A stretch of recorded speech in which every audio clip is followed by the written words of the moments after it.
3-1 offering, breaking ball, smashed in center field, deep. Drew can't get to it. Freeman will tag at third base.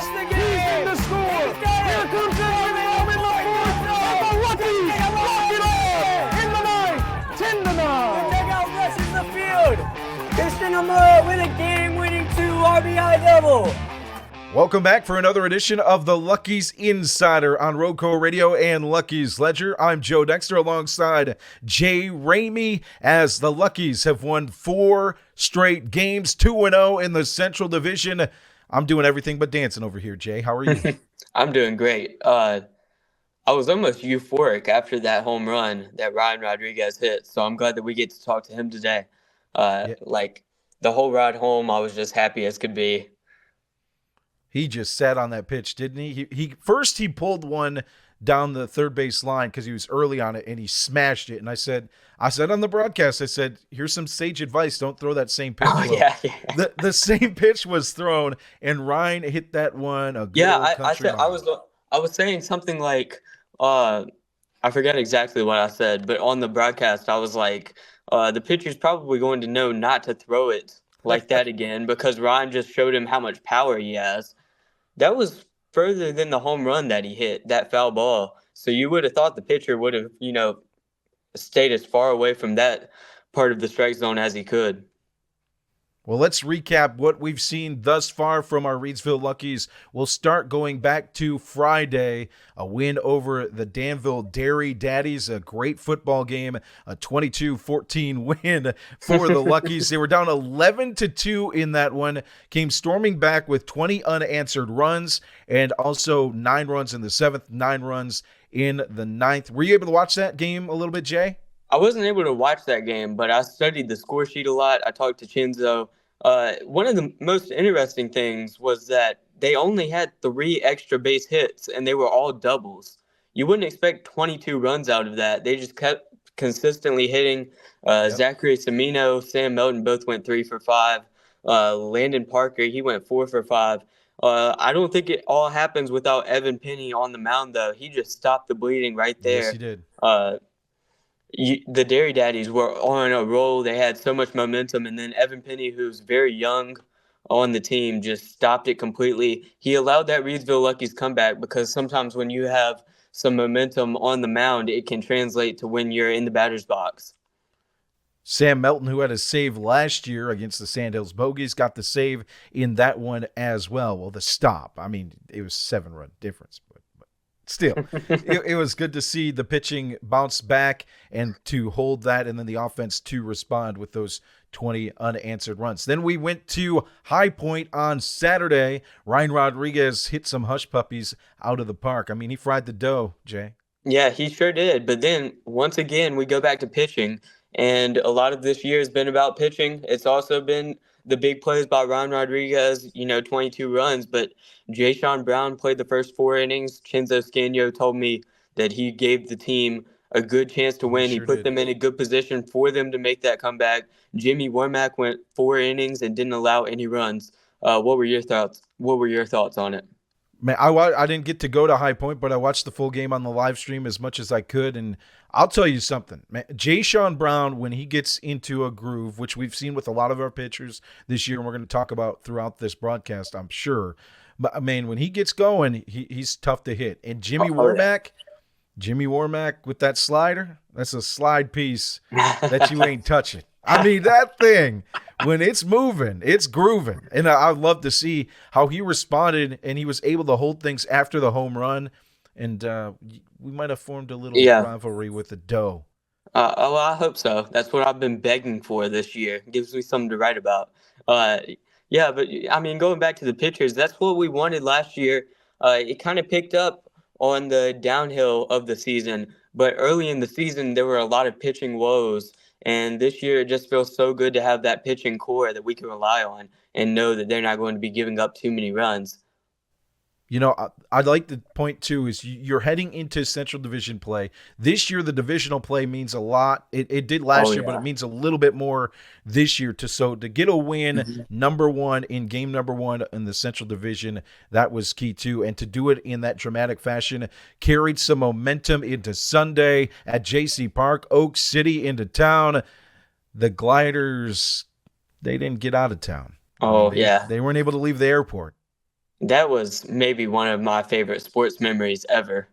I mean, there was just this, everybody in JC Park, except for you were like kind of previewing the pitch, was quiet. Then you were commentating as it was going out of the field, which was amazing. And nobody else in JC Park was saying a word, except I heard one person scream, which was kind of comical. They were like, ah, and then it went over the wall.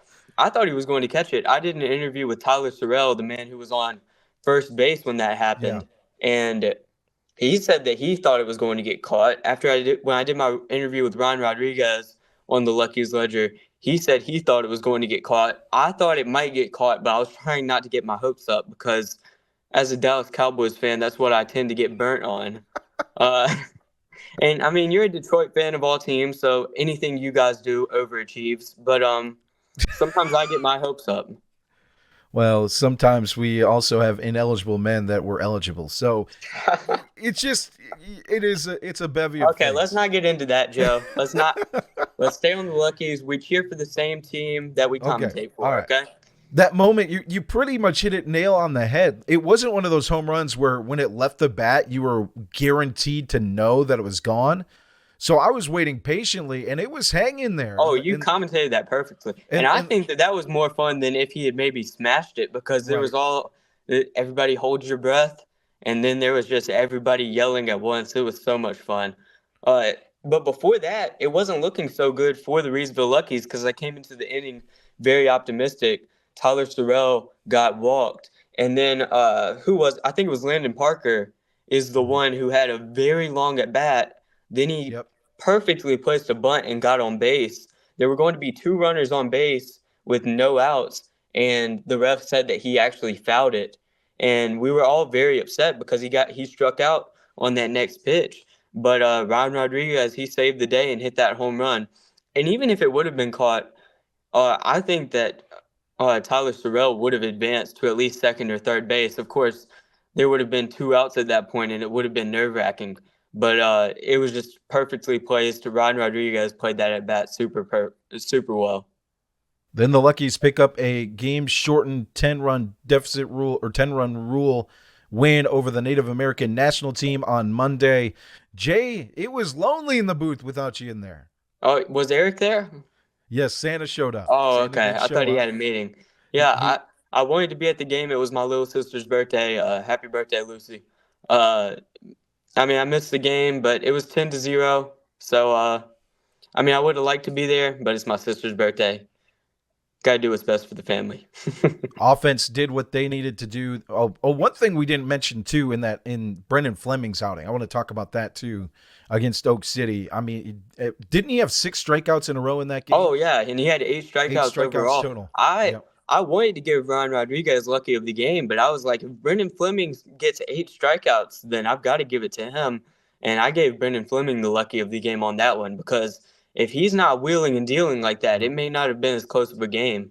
Yep, 5 innings pitched. He only gave up 1 earned run. It was 4-1 heading into late in the game. So great start by Fleming.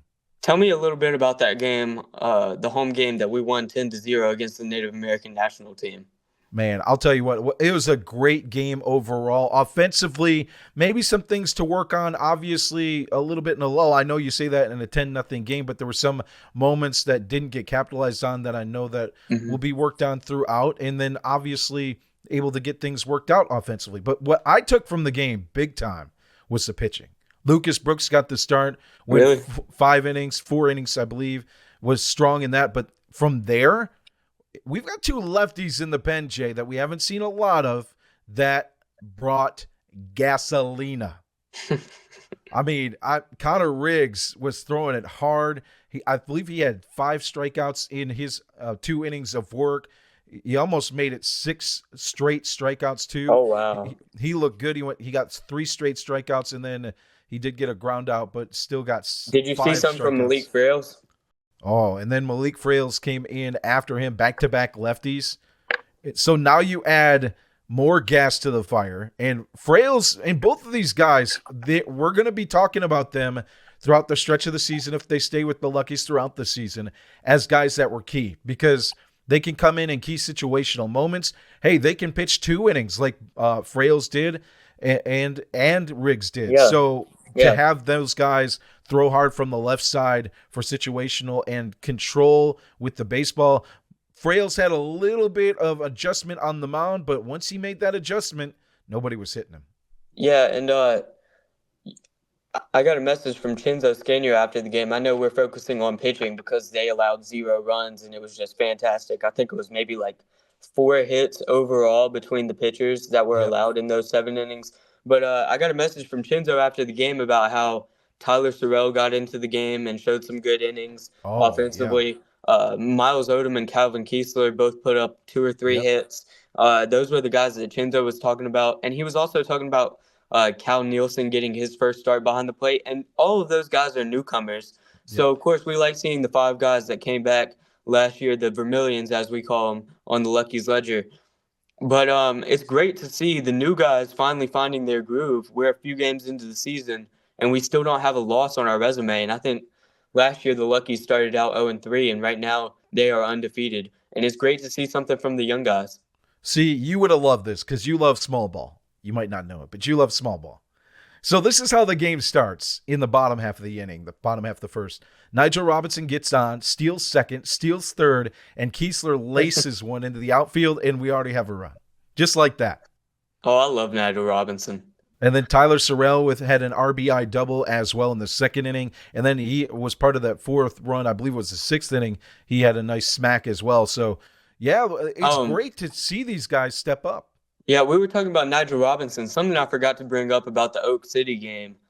Oak City, they had 2 runners on base, and they smashed one to the outfield.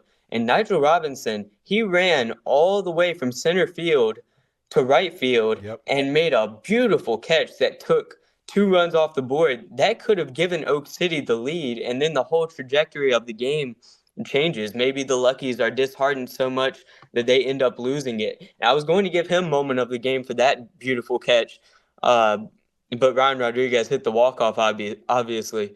I was talking to him after the game, and he said he didn't care where it was going. He was getting it. And he said he just loves to run. When you talk to Nigel Robinson, you can tell he just loves the game of baseball, and that's great to see on the Reidsville Luckies. Well, that's a recap of what we've seen thus far. Coming up in a little bit after our interview with Ryne Rodrigues, we'll take a look at what's coming up at JC Park and for the Reidsville Luckies. But first, let's welcome in first baseman Ryne Rodrigues to the Luckies Insider. Welcome back to the Luckies Insider. We're joined with first baseman Ryne Rodrigues of your Reidsville Luckies. Ryne, what's going on? What's up? Hey, we're glad to have you. We'll start first and foremost. How's it feel to be back in the Lucky City this summer? Oh, great. I love the atmosphere, It's fun summer ball team. And, we're competing, so. That's right. Starting off strong, 4-0 start. How has it felt? You've been a big part of that, by the way. How has it felt getting to know the guys and getting to know the offensive guys that you've been playing with? I like it. Because we got guys from all over the place.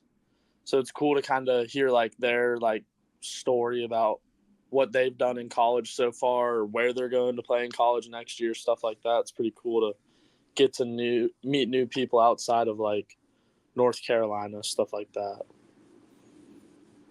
I know we're early into the season, but what is different about this year than last year? I would definitely say pitching. I think that's a big thing for us this year. So, agreed. Yeah. I think that when you have more experience too, there's a couple guys with more experience, and then a couple of young guys that are coming in, and the big part of it, as you know, is throwing strikes. Oh yeah. Just minimizing the walks and stuff, definitely helps.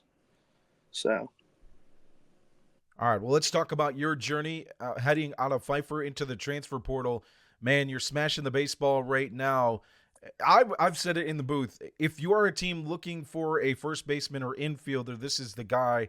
What are you looking for, though, in a program? I mean, I just want to be able to grind, compete.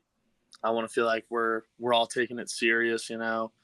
And I mean, just I don't know. I just want to feel welcomed wherever I end up going, and just feel like everybody's, you know, on the same page when it comes to how we're playing the game. Yeah, and the main goal is to become a better baseball player, isn't it? Yes, development, stuff like that. I want to get better. I feel like I have so much room to grow that I really want to go somewhere where I can grow as a player even more than I already have. So, Oh, what do you think is the main thing that the Reidsville Luckies have done that has helped you grow? I mean, our coaches care. They care a lot. I feel like I don't know if y'all see it, but I feel like Chinzo cares a lot about. Oh, we see it. We see it. They're always giving us pointers like that yesterday or last game they were giving me a pointer about like how I should stand on first base, like when I'm holding the runner on, like just small stuff like that, you know. Like I feel like it goes a long way. What's the approach in at bat for you? Looking back at your numbers last year, we know how well you did with the Luckies, but at Pfeiffer too, in your at bats, I mean, you get on base over a 480 on base percentage. What is your approach at the plate when you are in a key situation and just almost every approach? I mean, I like to be aggressive. I don't really like to cheat myself. I don't like to give the pitcher a free pitch. Like I know some people they like to take until they get certain pitches, stuff like that. But my philosophy is if it's in the strike zone, you can hit it. So I'd much rather hit the ball on the first pitch, second pitch than let's say take a pitch, swing out of the zone. So I like to really work it. So either I'm being super aggressive or I'm battling it off and working the count. You know, breaking the pitcher down. I mean, when you have like a full count at bat, you know, the pitcher kind of starts to get in their head about what they need to throw. So, And what's especially going to be in the pitcher's head is this has relayed around the league what you've been doing in these first few games of the 2024 season. That's going to be in the back of the pitcher's mind. yeah, hopefully. When you're making adjustments, though, what are some of the adjustments you make at the plate based off of being aggressive? I know, like we saw on that home run at home against Oak City, making the adjustment, just waiting for that pitch again, or in a two-strike situation, how are you approaching things differently at the plate? Main thing, me and my dad always talk about this. Just don't strike out. You put the ball in play, something's gonna happen, and I mean, just sit back. I try to be a little bit more late on everything. So I'm at least so I'm not like pulling off on off speeds, pulling off on away side pitches so I can stay up the middle. Chinzo always gets on to me about it also, about staying up the middle. So Yeah, that's the key part of it is putting it in play. And you've had some of those singles too this year, right up the middle and readjusting in the at bat. Talk about your dad a little bit and your family. I know it's a grind. Baseball is part of family for you guys. yeah, I mean, my dad played college baseball, and then he was at High Point and a couple other schools that I can't remember off the top of my head. So he coaches my sister now, my youngest sister, his softball team, the Vipers. My oldest sister's going to college next year for softball, Belmont Abbey. And so we all just play softball and baseball. So he always is dropping knowledge on me every once in a while. Speaking of your parents, I'd like to kind of move into that awesome 2-run walk-off home run up against the Oak City Gliders. Were your parents there to see that? They come to a lot of the games. They were not there. Oh, My grandma. Were they watching it, or did you call them and tell them about it? What was their initial reaction? Oh yeah, they were watching it and they were really excited. So my They grandma. heard me and Joe yelling. Yeah, my grandma and my aunt were at the game, so they were there, kind of relaying what was going on to my mom and my dad. I was going to ask, just how did you celebrate after that? Uh, I just kind of, I just kind of was hype on the way back home. I was jamming out. So. You know what's cool too is not only did the baseball take a beating, but home plate took a beating when you came home and you stomped on that thing. I love seeing that. That tells me a lot about how much you care about baseball and the emotion that you wear on your sleeve. How much is that emotion is just in a sport that succeeding 3 times out of 10 is a success. You have to celebrate those moments, right? I don't know how you feel about, some of the old grandfather rules and the quote unquote rules of baseball. But for me, it's when you have those moments, no matter what side you're on, defense, pitching, hitting, you got to celebrate it. Oh yeah, for sure. I mean, you kind of probably already know my opinion about one of those grandfather rules, the whole backflip stuff. So, yeah, we've seen it. Yeah, but I mean, it has its place, and then other times I don't think it really needs to. It's kind of a new generation of baseball, I feel like. I mean, like you said, you succeed 3 out of 10 times. You really got to celebrate those wins when you do, or else those losses start to kind of pile up on you a little bit more. So, speaking of your celebration, I went back and watched the video multiple times. You were kind of like trotting along the first base line and looking, and then once you saw it go over, you celebrated a lot. And I remember in my interview I did with you after the game, you said you thought it might get caught. yeah. What were you thinking? What was going through your head while you were watching it? Were you trying not to get too excited? Because that's what I was trying to do. You saw, when you go back and watch the video, it's like all of JC Park has this hush over it, hoping for it, and then everybody just lets out this collective yell of glee when it lands. Oh yeah, because I just don't want to look stupid, bat flip or get all super hype about something and it gets caught. So, because you've seen that in MLB sometimes where people will celebrate a little too early, and it's just like Josh Donaldson. Yep. I do love Josh Donaldson. I love me some Josh Donaldson, not gonna lie. Yeah, me too. I might have just picked him out there, but you have to have Josh Donaldson's in baseball. Yeah. Speaking of which, who is your favorite MLB player and what's your favorite MLB team? Currently, right now, I'd say Austin Riley. Love Austin. Okay. I love the Braves. So Bryce Harper's up there for sure. Whoa, you're a Braves fan and you like Bryce Harper? Yeah. Right, he's the natural dude. He's got on a baseball diamond. How can you not like him, Jay? That makes you dislike him even more. He left one team in one of your rivals to join another one of your rivals. Yeah. As a Braves fan, I like the passion that he plays with. Like you can. I understand that. I do understand that. So. That's the guys that I like too. The Acuñas with the passion that he shows on the field. You mentioned Bryce Harper. I love those guys, but you look at the Phillies lineup too, and he's like that perfect mesh with the guys that he's around too. So it makes him even more exciting, and he's a guy that is willing to do anything on the field. That's what I love. I got a question for you about what you've seen or where you've been defensively. How's it felt to play some third base this summer, and where are you looking to play at the next stop for you collegiately? I've been loving playing third base. That was the position that I played for in travel ball. Also, was first and third base. There had been a couple of schools that I had talked to that wanted to see me at third base, so I talked to Chinzo about moving me over to get some work in at third. So, but there's just a lot of talent on the team that plays third base, I feel like, and I think that you're the one who would probably be the best option for the Luckies on first base. We never worry about you when we see you on first base. Yeah, I like to pride myself in being able to pick the ball over there. That's kind of been my thing always. That's why I like playing first. Is it's a position where you can not only help you can make yourself look good, but you can also make your teammates look better by saving them air or something like that. And Wow, you're in the portal after Pfeiffer.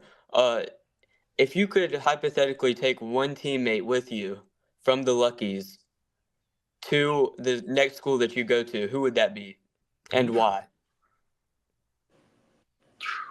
I'm gonna have to go with Trivet. That's my gym bro, man. there you go. Oh yeah. Come on. That's a Y'all lot of both put power. on a ton of muscle over the off season, by the way. Thank you. That's all me and him do is go lift. We lift and play baseball. That's awesome. Team chemistry. I mean, if you have people you like to work with, you tend to work better. And that's why I was so excited that there were 5 Luckies coming back, because in your first season in 2023, Cole McLean was the only guy coming back. And now there's 5 guys to usher in the new ones, and y'all already have the team chemistry that's needed in baseball. And even though baseball is a more individual sport, you still need to have some team camaraderie. Oh yeah, for sure. And I mean, it's nice, like, because like some of us already know each other, like obviously all the guys that returned. So like the newer guys can build off of like that chemistry. So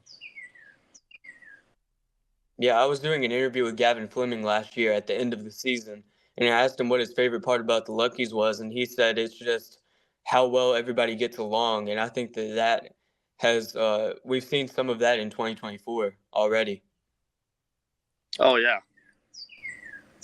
What are some of your personal goals to get better this summer? What are some of the things you want to work on, and what are some of the things that you're looking to improve personally? And then if you guys have set any team goals. I mean, for myself, I've just been trying to get stronger and like limit striking out. That's kind of me and my dad talked before like summer started was don't strike out a lot. Like we need to put the ball in play more because sometimes I can get big and start striking out a little bit more. I mean, and as a team, we haven't really spoke about like setting any goals, but everybody wants to win. I've talked to a lot of the pitchers, especially the guys that haven't pitched in college yet. I've really stressed to them like just their strikes. I was like, that's all we need. Not like because let's be honest, we're in a wood bat league, and I like in college, like normally with the metal bats, a lot of guys like pretty much everybody can put the ball out. But with the wood bat, I don't really see like a lot of like guys putting balls out. So when you start walking people is when you start giving up those like big 7-run innings, 6-run innings, 8-run innings, stuff like that. So Yeah, for me, those are the key things. I was going to just ask you actually about being a second-year player. What is some of the advice that you would give to the younger players, for the position players that are stepping in for the first time, some of the young guys going to college for the first time, like Cole Price, and some of the other younger players, Carson Moore, etc. What's some advice that you would give to them, or that you have given to them, about heading into college, and also just what to get out the best this summer? just, I mean, staying calm, especially, I mean, I get like, we're still trying to compete in summer ball, but summer ball, you get better. You can get better in summer ball without like as much of a pressure of like, let's say like losing a spot, you know? Right. So really focus on like making the routine plays, because if you can't make the routine plays, that's when it becomes a problem. So I feel like if you're making the routine plays and, you know, just compete, like, I mean, don't put a lot of pressure on yourself, but just compete. Because you can see it out there when some people go out there, like some people seem a little bit more scared. I'm not saying people on our team, but I'm just saying like, baseball in general, you can tell sometimes like when somebody's nervous. And so I feel like that's my biggest thing is don't be nervous. Well, you must not be nervous because you got 11 RBIs, 3 home runs. You must be figured it out at the plate, at least thus far. But for baseball, that you could have 3 home runs in a week period, and then you could go 0 for 33 the next period. How do you mentally prepare for baseball and baseball games in long stretches? I like, me personally, I've always liked to go back and like watch my swing. Like, so like I'll go back and watch like my home run, stuff like that, kind of like keep that image of like that swing and like how it felt. And that like helps calm me down. And I mean, I'd be lying if I said I didn't get nervous still sometimes. Like I was nervous that last at bat, especially when I had 2 strikes. I just kind of stepped out and recollected. But yeah, that's my favorite thing. I don't know what all you guys caught, but just kind of I like to visualize like good at bats that I've had like throughout my career. With a decent lead. The 0-2 pitch. Breaking ball hangs in there. Deep fly ball, left field. Hanging up there into center. It's up and it is out of here! It's gone! For Ryne Rodrigues! A deep two-run shot! 6-4.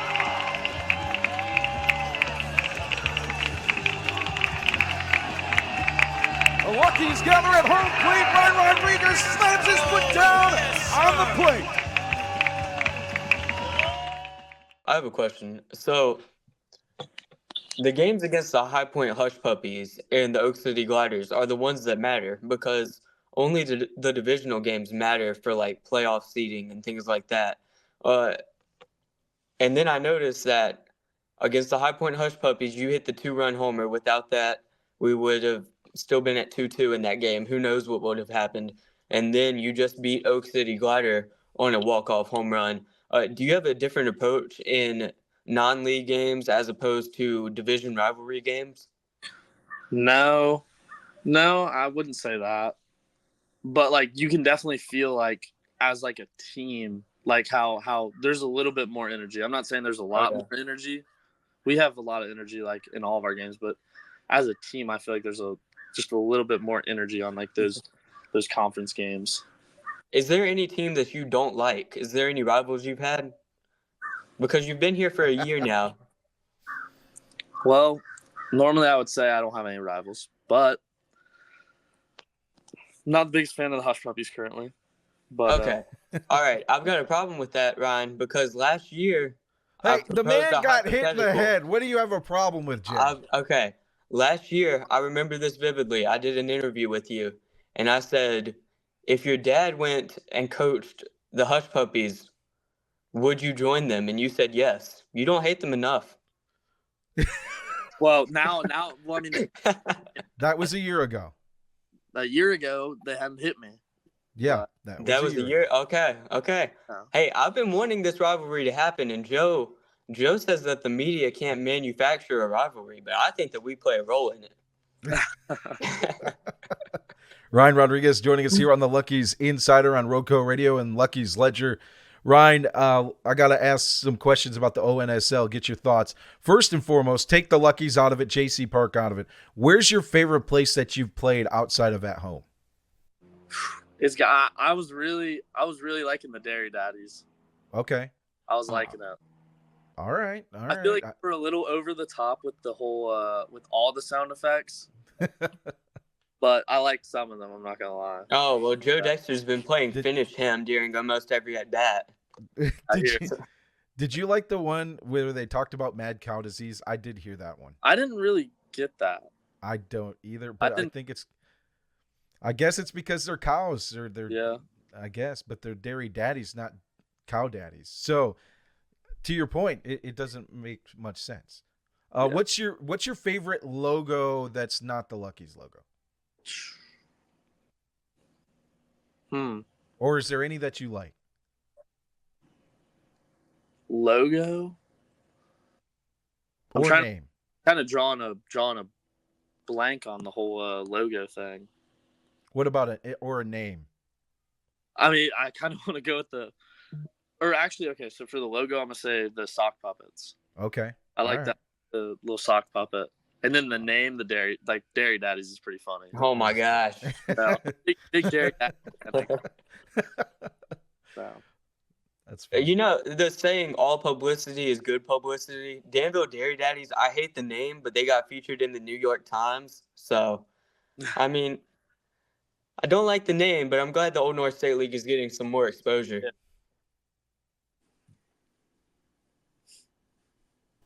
Ryne Rodrigues joining us here on the Luckies Insider.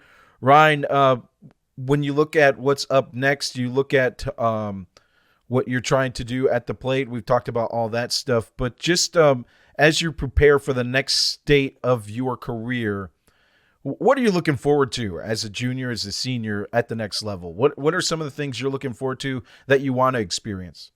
I mean, I want to experience some playoffs. So I'm hoping wherever I end up going, I mean, I always have wanted to experience like a College World Series kind of vibe. I don't know. Hopefully, I can help wherever I end up going. Your So, future teammate Maddox King is playing in the Division II College World Series right now. yeah, I'm excited for him to come down, but it was interesting. Chinzo was like, we're excited to have Maddox King, but we want him to stay down there as long as possible because that means that they're still in it. yeah. So, and just meet new people. That's something else. Wherever. I have a question. We kind of moved off the walk-off topic earlier. How many career walk-offs have you had?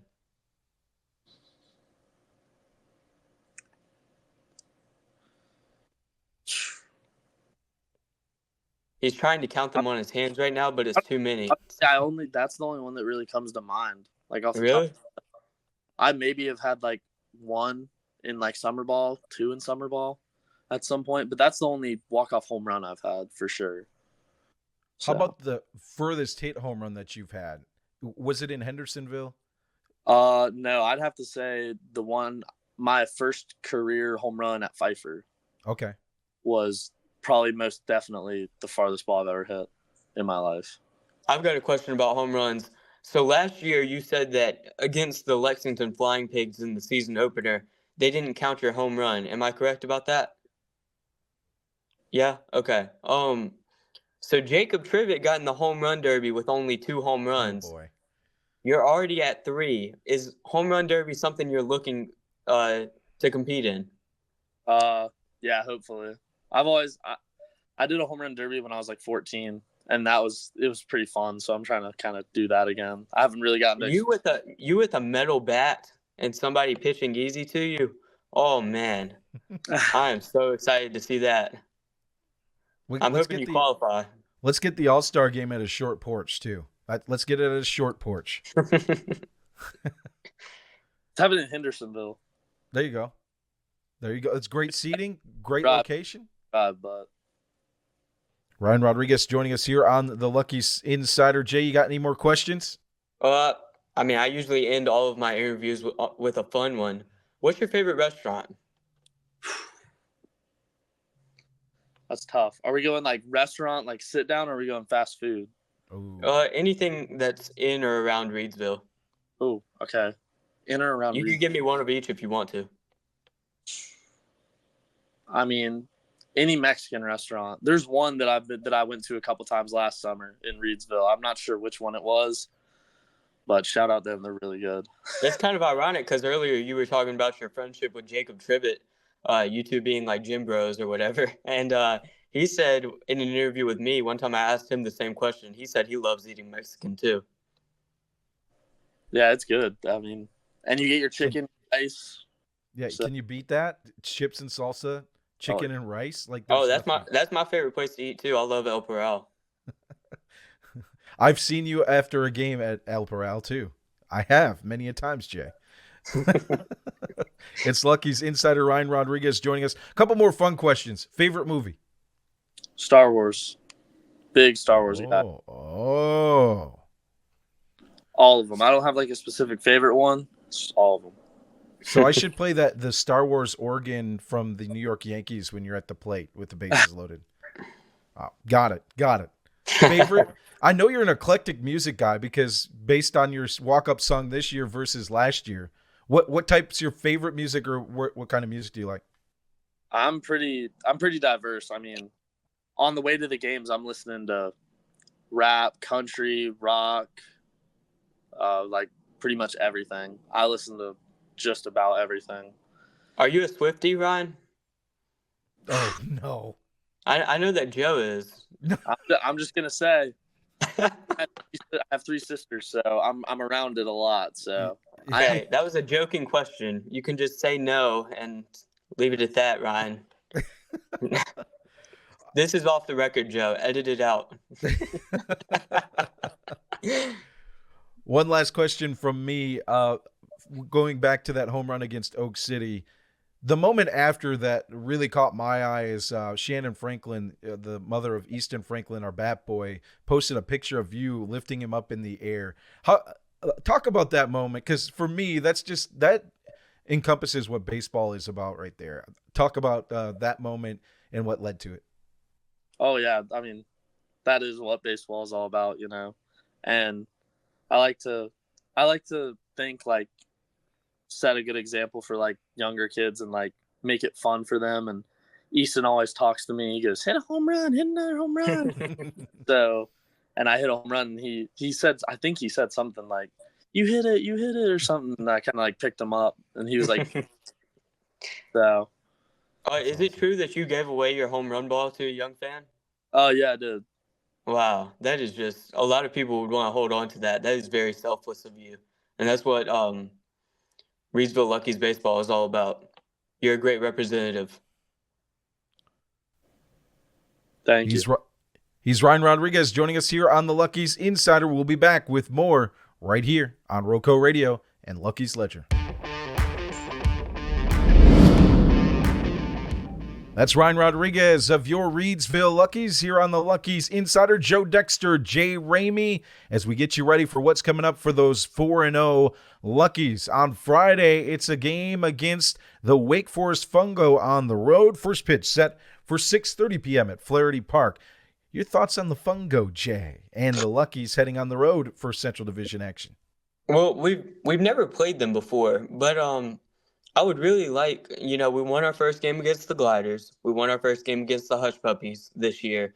Our first ever game against the Wake Forest Fungo, you would love to win that one. And we were talking with Ryan about how divisional games matter a lot more in 2024 than they did in 2023. So you want to go ahead and get that momentum going up against the Wake Forest Fungo, especially because the Clayton Clovers have been doing a fantastic job lately. I think they've won something like 7 in a row. So you want to get as many not easy, but as many divisional games that you can win possible. You want to get those. With Clayton coming to town, not this upcoming weekend, but the weekend after that, and Clayton making it to the championship last year, losing to Pineville. Yep, that's definitely a good point. Then on Saturday... wait.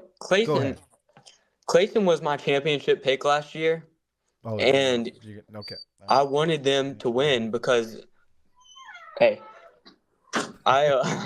my dad's in here. You want to say anything for the podcast, Dad?